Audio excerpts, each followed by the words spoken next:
Harper Audio presents From Duke Till Dawn, a London Underground novel, by Eva Leigh, read by Faye Adele. Chapter 1. London, England, 1817. A woman laughed, and Alexander Lewis, Duke of Greyland, felt the sound like a gunshot to his chest. It was a very pleasant laugh, low and musical rather than shrill and forced, yet it sounded like the Lost Queen's laugh. Alex could not resist the urge to glance over his shoulder as he left the Eagle Chop House. He'd fancifully taken to calling her the Lost Queen, though she was most assuredly a mortal woman. Had she somehow appeared on a busy London street at dusk? The last time he'd seen her had been 2 years ago, in the spa town of Cheltenham, in his bed, asleep and naked. The owner of the laugh turned out to be a completely different woman, brunette rather than blonde, petite and round rather than lithe and willowy. She caught Alex staring and raised her eyebrows. He bowed gravely in response, then continued toward the curb. Night came on in indigo waves, but the shop spilled golden light in radiant patches onto the street. The hard-working citizens of London continued to toil as the upper echelons began their evening revelries. Crowds thronged the sidewalk, while wagons, carriages, and people on horseback crammed the streets. A handful of pedestrians recognized Alex and politely curtsied or tipped their hats, murmuring, "Good evening, Your Grace."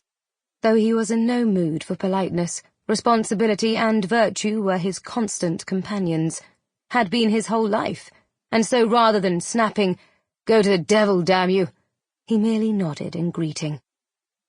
He'd done his duty. He'd been seen in public rather than disappearing into the cavernous chambers of his Mayfair mansion, where he could lick his wounds in peace. The trouble with being a duke was that he always had to do his duty. "You are the pinnacle of British society," his father had often said to him. "The world looks to you for guidance, so you must lead by example. Be their true north."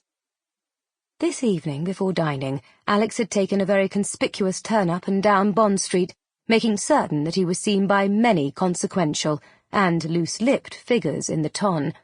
Word would soon spread that the Duke of Greyland was not holed up, sulking in seclusion.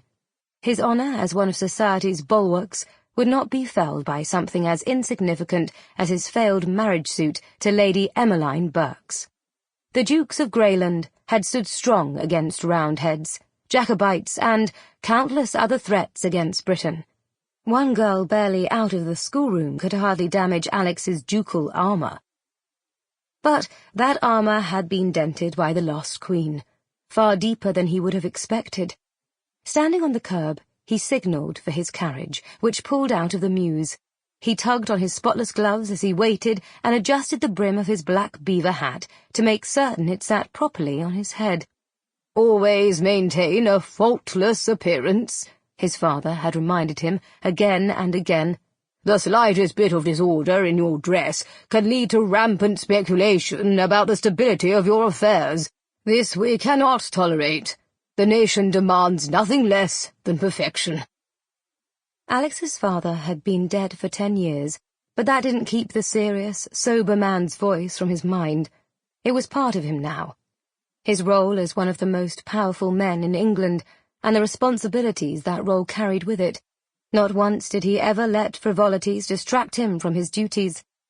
Except for one time.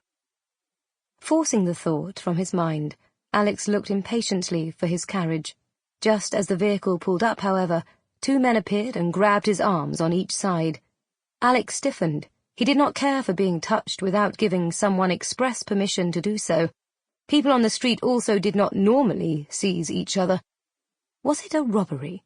A kidnapping attempt? His hands curled instinctively into fists, ready to give his accosters a beating. "What's this?" one of the younger men exclaimed with mock horror. "Have I grabbed hold of a thundercloud?" "Don't know about you," the other man said dryly, "but I seem to have attached myself to an enormous bar of iron. How else to explain its inflexibility?" He tried to shake Alex, to little avail. When he wanted to be, Alex was absolutely immovable. Sample complete. Ready to continue?